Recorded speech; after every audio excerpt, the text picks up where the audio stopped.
এই সরকার জনগণের পাশে দাঁড়াতে চায়, আপনাদের পাশে দাঁড়াতে চায়। দিনাজপুরের মানুষ শুধু নয়, এত এই পঞ্চগড়, ঠাকুরগাঁও, দিনাজপুর, নীলফামারী সহ এই এলাকার মানুষের স্বাস্থ্য সেবা আধুনিকায়নের জন্য যে একটা ভালো বিশেষায়িত স্পেশালাইজড হসপিটাল দরকার। দিনাজপুর মেডিকেল কলেজ এমনি রোগীর ভারে একদম সত্যিকার অর্থে ফ্লোরের মধ্যে এখন পর্যন্ত রোগী রাখতে হয় তাদের। সেই জায়গায় আপনাদের এখানে শহরের মাঝখানে এটা প্রাইভেট সেক্টরে পরিচালিত প্রতিষ্ঠান, এটাকে আপনারা একটু বড় করে চিন্তা করেন, বড় করে চিন্তা করেন। তারপরেও বলবো, সবকিছু জিয়ার নামে করছেন, মেডিকেল কলেজ করছেন ইম্পেরিয়াল। কেন এই নামটা আসলো, কোন যুক্তিতে? নিশ্চয়ই আপনাদের কাছে যুক্তি আছে, এগুলো আমাদের জানার আগ্রহ আছে।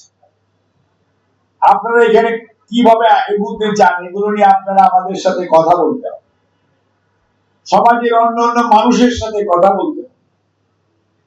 এবং আপনারা কখনোই ভাববেন না, যে কথাটা আমি রিজভি ভাইকে বলছি আপনাদের জন্য প্রযোজ্য, ডোন্ট মেক ইট একটা কোটালি সম্পত্তি যেখানে আর কেউ কন্ট্রিবিউট করতে পারবে না। মনে রাখবেন, বয়স যত বাড়ে আপনার অভিজ্ঞতা বাড়ে, কিন্তু কম বয়সী লোকদেরও দরকার আছে কাজ করানোর জন্য, কাজকে পুশ করার। কাজে এইটা সব মানুষের সংমিশ্রণ, এরকম একটি অবস্থার সৃষ্টি করতে হবে যেখানে মুরব্বীদের অভিজ্ঞতা ঠিকই থাকবে, মাঝ বয়সীদের প্রশাসনিক দক্ষতা আর তরুণদের অংশগ্রহণ, এই তিনটা থাকলেই দেখবেন প্রতিষ্ঠান সামনের দিকে এগোবে। কাজেই আপনারা এই প্রতিষ্ঠানকে কম্প্রিহেন্সিভ ওয়েতে, অর্থাৎ এটা সামগ্রিকভাবে যেটা কিছু উন্নয়ন করতে চান, আমরা আপনাদেরকে আশ্বস্ত করতে চাই, আমরা 6 জন এমপি এখানে আছি, 5 জন বিএনপির, একজন যদিও অন্য দল, তারপরে উনিও চাইবে ওনার এলাকার মানুষের উন্নয়নের জন্য।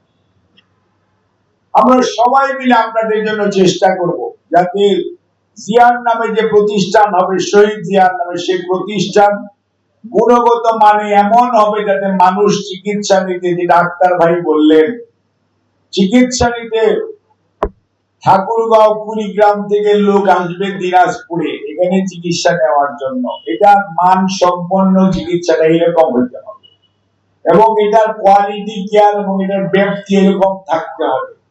কোন অবস্থাতেই এটা যেন তেন কিছু করা যাবে। কাজে এখন সময় এসছে, সুযোগ এসছে। আমি আপনাদেরকে বিনীত অনুরোধ করি, যারা এটা স্টিয়ারিং ধরে আছেন তারা দয়া করে 2 দিন, 3 দিন, 4 দিন, আপনাদের জ্ঞানের সীমাবদ্ধতা থাকতে পারে, চিন্তার সীমাবদ্ধতা থাকতে পারে, আপনার দরকার পড়লে আরো expert from the different part of the country and across the বাউন্ডারিও আপনারা নিয়ে আসে কথা বলেন, 2 দিন, 3 দিন তাদের সাথে আলাপ আলোচনা করেন, then you formulate how to do and how to proceed. আমরা সেই সময় আপনাদের পাশে থাকবো।